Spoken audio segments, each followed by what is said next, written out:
Estamos de volta ao vivo para todo o Brasil, agradecendo sempre seu carinho, sua audiência, sua preferência de todas as tardes. Daqui a pouquinho tem mais um passo a passo de artesanato, os bichos de pano de Mônica Alexandrão, hoje mais uma galinha muito fofa. E também na tarde dessa terça-feira, a Taíde Depisol vai trazer uma misturinha aqui de técnicas de pintura com um pet appliqué. Trabalhos criativos que eu tenho certeza que vai ajudar você aí a aumentar as vendas.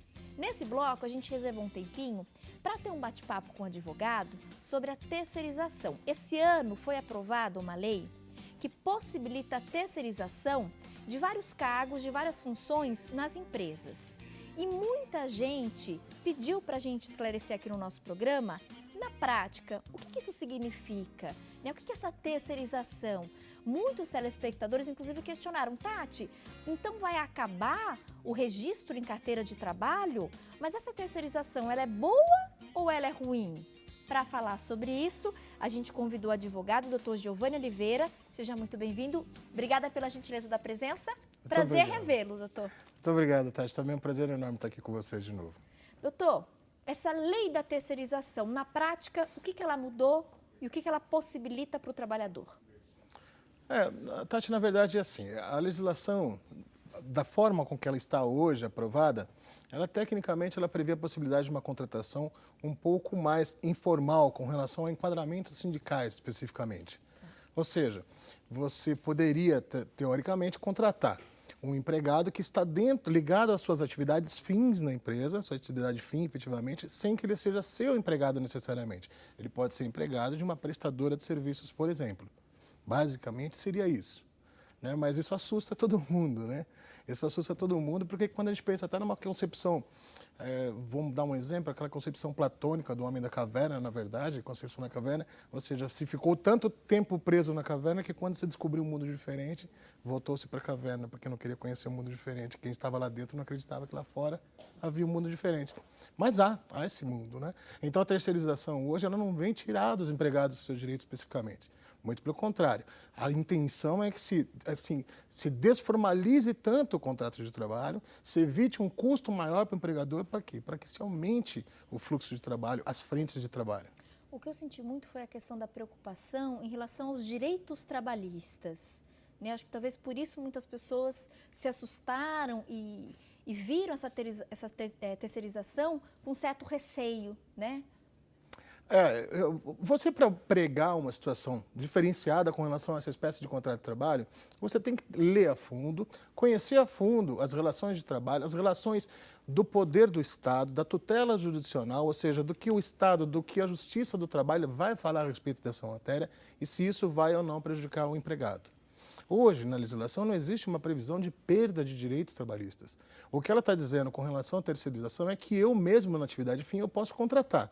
Veja, independente da contratação, o que se pergunta é, então eu vou contratar uma empresa prestadora de serviços sem lastro, uma empresa que pode ser até uma empresa de fachada, mas essa empresa vai me prestar serviços aqui e, eventualmente, os direitos não forem pagos, não que eles não tenham direito, mas não sejam respeitados os direitos dos empregados, a quem eu devo recorrer se foi permitida aquela contratação. Então, a lei prevê essa contratação, mas, ao mesmo tempo, prevê que aquele tomador de serviço, essa lei hoje em vigência, ela prevê que o tomador de serviço é responsável pelos créditos trabalhistas daquele prestador de serviço, ou seja, da empresa que ele contratou para que lhe fornecesse o funcionário. Ou seja, mesmo ele sendo terceirizado, a empresa em algumas situações, a empresa é responsável. Sim, a tomadora de serviço ela é responsável por aquelas obrigações oriundas do contrato de trabalho que não sejam cumpridas por aquele prestador de serviço, por aquela empresa que lhes forneceu a mão de obra. E a questão da contribuição previdenciária, doutor? Ela sempre vai ser mantida, a contribuição previdenciária. Mas, basicamente, o diferencial é o seguinte, Tati, o que acontece? Com essa previsibilidade de eu contratar uma empresa prestadora de serviço para me prestar uns serviços dentro da minha empresa, eu prevejo que esses empregados, eles continuam, a lei prevê, eles continuem com todos os direitos, 13º salário, fundo de garantia, férias, recolhimentos previdenciários, esses jamais serão, ainda mais vivendo a crise que nós vivemos hoje, jamais serão objetos de renúncia por parte do empregado ou mesmo por conta do Estado. A Previdência Social, diferentemente do que acontece, ela não vai ser recolhida por aquele tomador de serviço, mas por aquela empresa que fornece a mão de obra ao tomador. Mas aquela empresa que é efetivamente a empregadora daquela mão de obra terceirizada, ela tem que recolher todos os direitos, e inclusive as obrigações tributárias oriundas desse contrato de trabalho. Não só a Previdência Social, como também em alguns casos a contribuição, como em alguns casos o imposto de renda que deve ser retido na fonte também. Né? Então, não há uma perda, quer seja por parte do Estado, no recolhimento da Previdência ou do imposto de renda, e não há nenhum prejuízo por parte do empregado com relação aos seus direitos. Esses são irrenunciáveis. Então, Giovanni, quando a gente fala nessa questão de legislação, né, de emendas, enfim, para o público leigo, às vezes eles têm um pouco mais de dificuldade de entender, de compreender isso.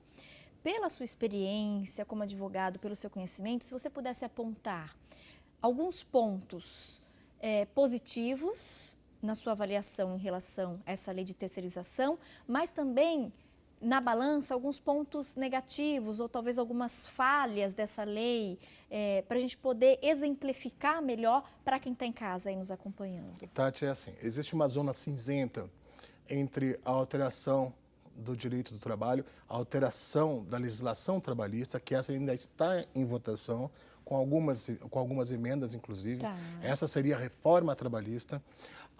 Mas essa ainda não foi aprovada, não né? foi aprovada a reforma também. trabalhista ainda está... Exatamente, são assuntos que a gente vai poder trazer isso à baila. Ontem nós tivemos uma discussão muito bonita, inclusive, através de um outro programa, de um outro canal de TV, onde alguns profissionais do direito, outros profissionais de economia e o próprio relator da reforma trabalhista também participou desse programa ontem para se debaterem a respeito disso.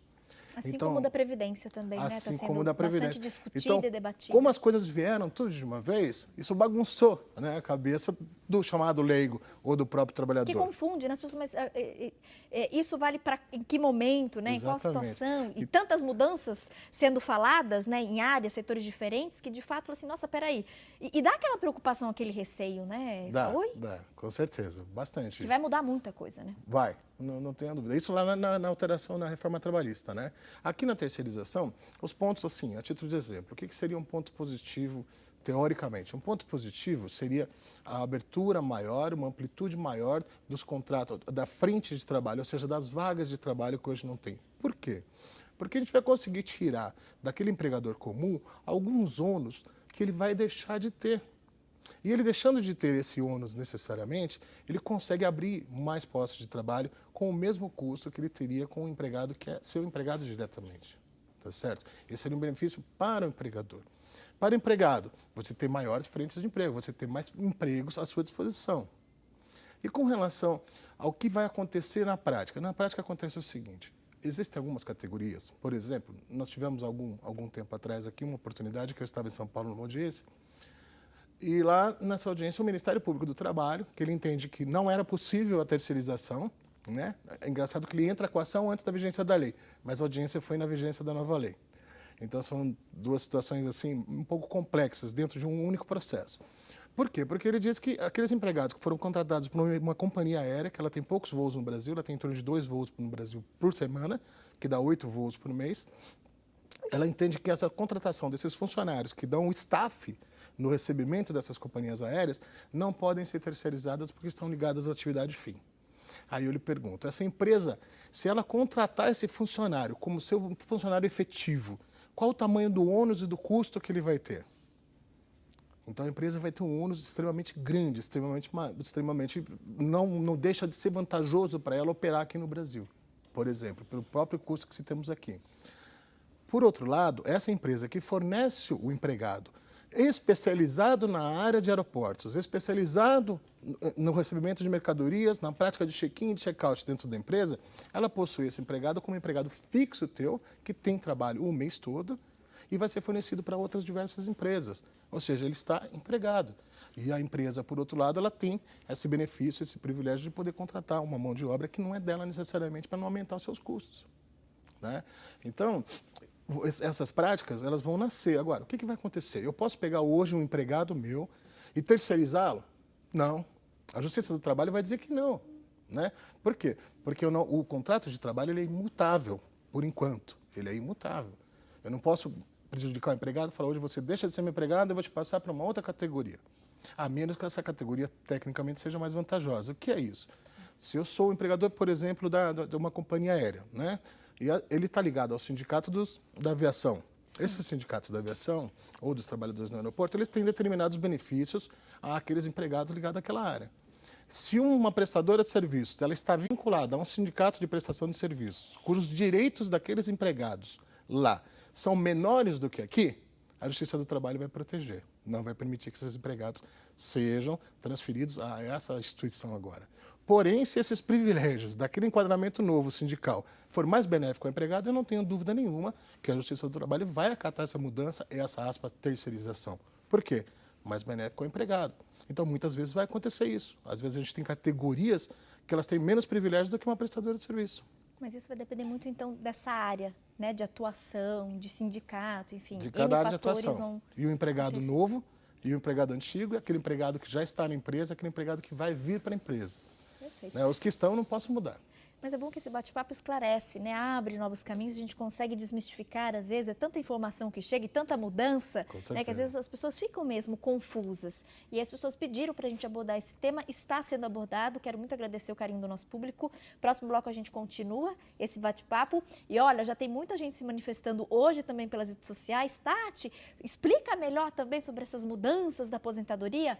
Vamos sim trazer essas informações, inclusive essa semana está sendo uma semana de muito debate, mudança de texto, né, da lei. Assim que tudo for aí desenhado, tudo estiver prontinho, a mudança efetiva a gente traz para atualizar e para vocês ficarem por dentro, né, dessas principais mudanças.